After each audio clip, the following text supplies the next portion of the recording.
Fala pessoal, boa noite. Vamos dar uma olhada como é que fechou o índice dólar, o Ibov, e como é que foi a leitura durante o dia, as operações que eu fiz. Vamos lá. O dólar aqui, crescer ele primeiro. A gente continua em alta, né? Apesar de termos fechado em queda hoje. Eu vi essa correção com bons olhos, né? Apesar de todo o cenário político interno e externo, a tentativa de abertura do impeachment contra Trump e o Bolsonaro não fizeram as bolsas recuarem muito, né? Eu vejo isso aí mais como uma parte de realização de lucro. E até então, continuamos numa tendência de alta. Agora, olhando o índice futuro e as operações que nós fizemos hoje, logo pela manhã, nós já tínhamos as bolsas trabalhando em terreno negativo, na Europa, na pré-abertura, né, do mercado americano. E com isso já era esperado uma abertura em baixa também da nossa bolsa. E foi o que aconteceu. Tivemos a abertura aqui nos 5 minutos com um gap de baixa. Aqui.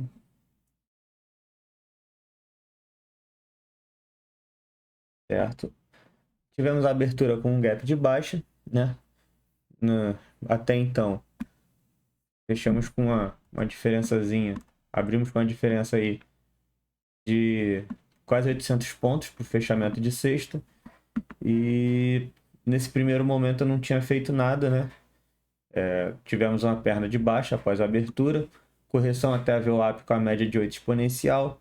E momento antes aqui, 9h55 da manhã, eu fiz uma venda. Vou desligar o imã.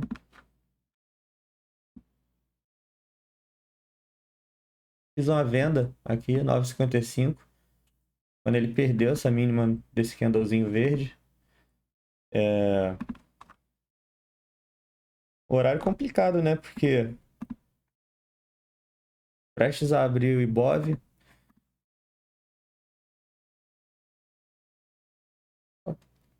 Só preencher ele aqui como vermelho, certo? E daí o mercado andou, né? Com a abertura das ações, o Ibov pesou, o índice veio. Foi um trade aqui que ele já tinha dado 420 pontos a meu favor. E com essa volatilidade da abertura, eu tinha um alvo, eu tinha uma saída que era aqui na média de 200, né? E a gente tava vindo operando com um viés altista. Então, essa média de 200, como ela é muito forte no intraday, meu objetivo de saída era nela. Quando ele deixou essa barrinha aqui, devido à volatilidade e o horário, a volatilidade do horário, né? Tinha acabado de abrir o Ibov, eu já trouxe o meu stop para cá, para essa máxima do candle seguinte, e na sequência fui estopado, né? Estopado com gain, um gain pequeno, mas teve essa barra aqui de 500 pontos logo na sequência. Apesar disso, eu não fiz nada, né? Eu não ia comprar esse fechamento aqui com a média móvel de 20 vindo descendente. A VWAP até então estava descendente também. Eu não compraria, até porque para eu colocar um stop eu teria que colocar no fundo da... Deixa eu só tirar o volume do celular.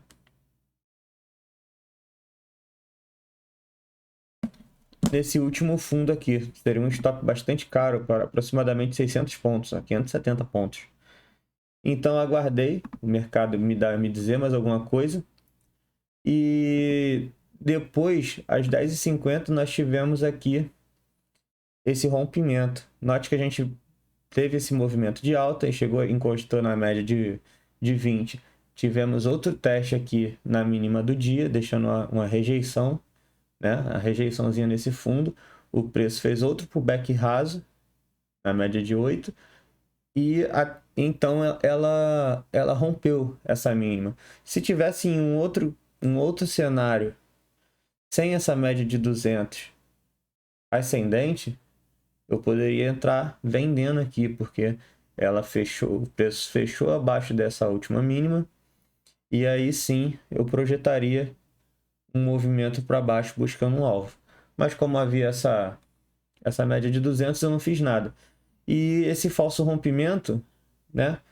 Na hora a gente não consegue saber, mas já aí em seguida, quando a gente teve essa barra aqui, esse piercing line, para um trade mais arriscado, poderia ser feita uma compra aqui com stop no fundo. Com stop aqui no fundo, certo? Entretanto, eu não fiz esse trade, certo? O dólar subia forte e eu não queria ir contra o viés do dia até então. Continuei aguardando.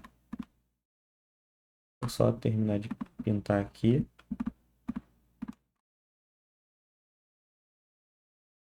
Certo? Esse trade aqui, lembrando, eu não fiz. Ok?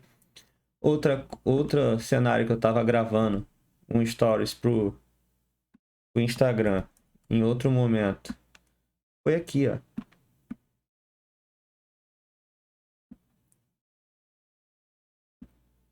Nós tivemos esse processo aqui de acumulação entre a 8 e a 50 e logo em seguida o preço teve outro falso rompimento. Por quê? No intraday, alguns pontos de suporte e resistência forte que a gente tem são a máxima do dia, junto com a abertura, né? E aqui o fechamento, a linha d'água, no caso. Vou fazer um pouco.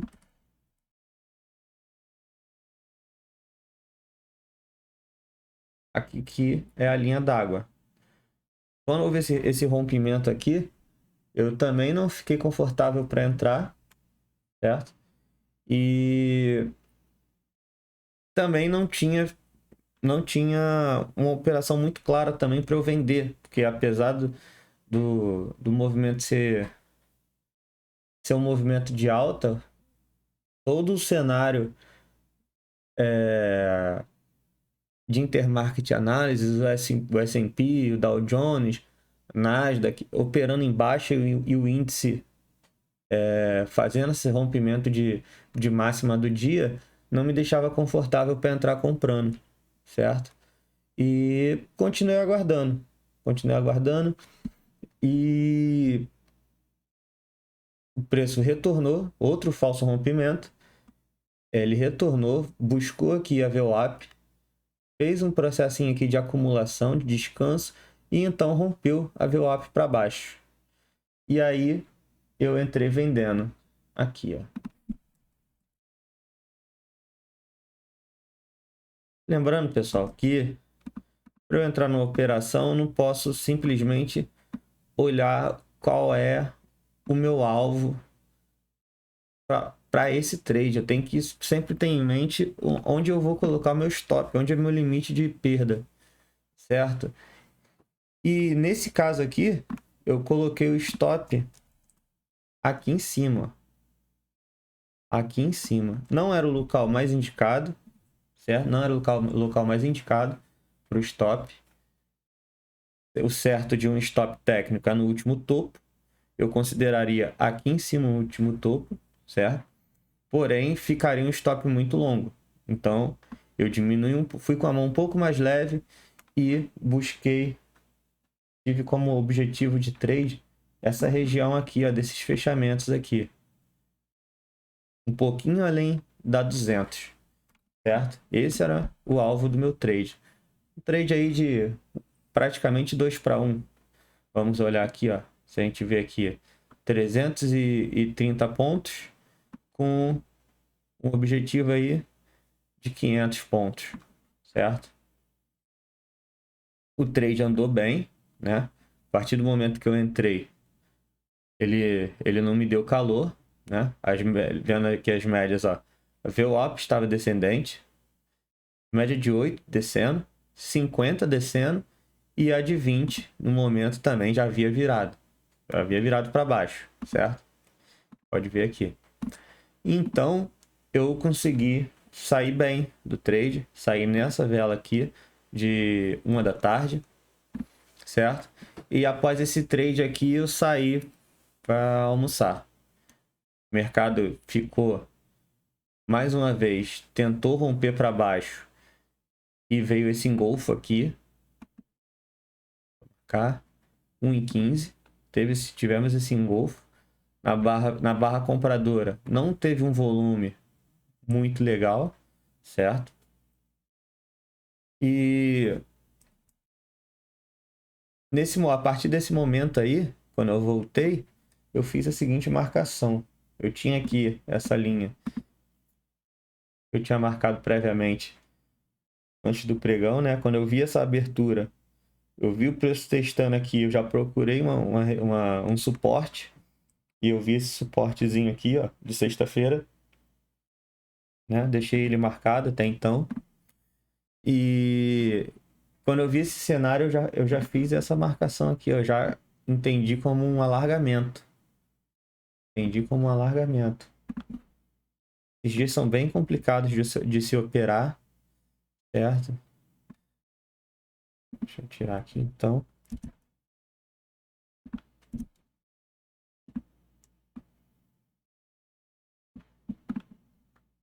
Fiz essa marcação, né?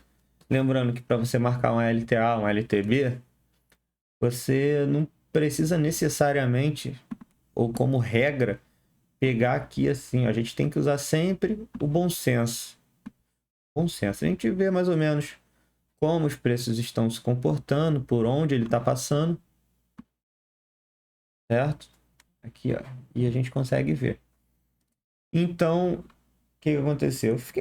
Já estava com um belo ganho no dia, né? Eu fiz aqui, ó, essa marcação de retração para ver até onde o mercado tinha corrigido. Você vê que aqui que ele foi até 61,8 de correção. E aí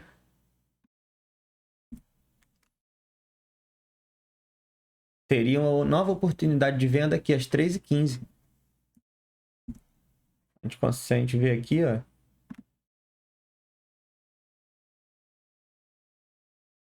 as médias novamente se realinhando, né? Em conotação baixista.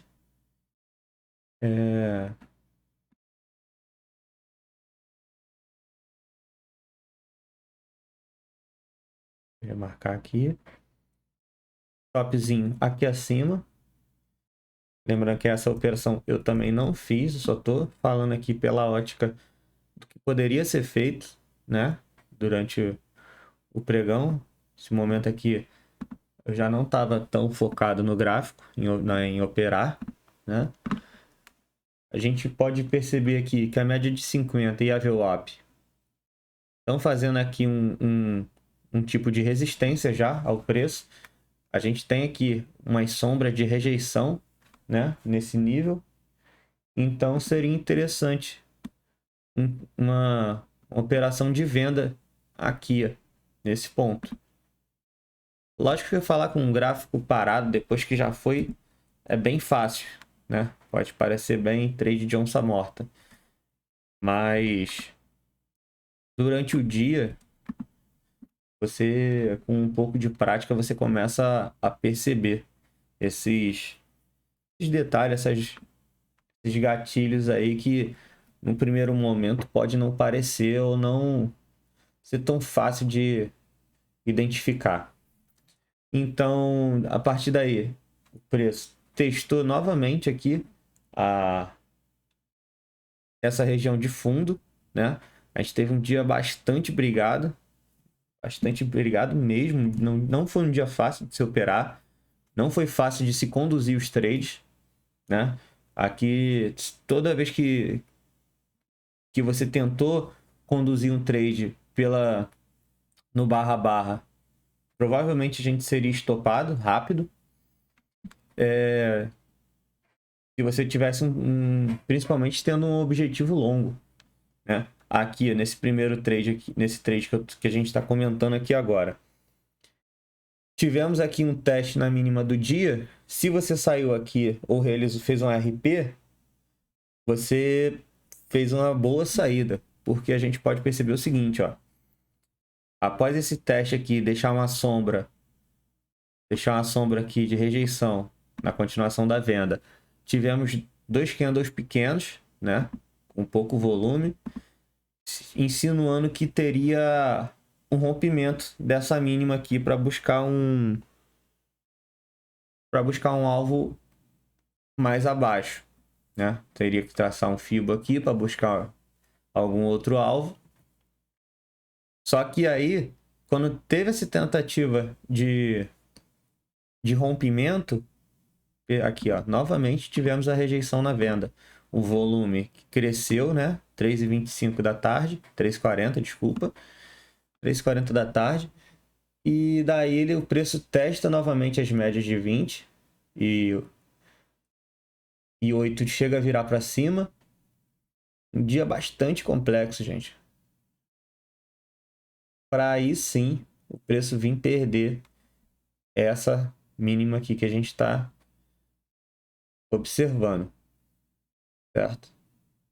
Aí a partir daqui, reta final do pregão, ainda conseguiu se recuperar bastante, né, o índice, mas não foi o suficiente para poder fechar positivo ou sequer próximo do 0 a 0, né?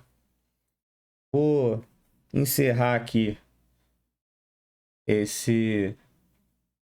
essa análise e passar pro dólar, tá? Acompanha lá que é bastante interessante. Um abraço, curte aí, compartilha para quem tiver interesse. Essa semana eu vou disponibilizar um e-book para quem tem interesse de aprender a operar, certo? Lá eu vou passar algumas coisas básicas e alguns conteúdos também já de conhecimento médio, digamos assim. Então, fica ligado aí que assim que eu disponibilizar isso, eu vou alertar todo mundo, vou botar no Instagram. Me siga no Instagram também, Thiago Torres. E é isso. Valeu, muito obrigado.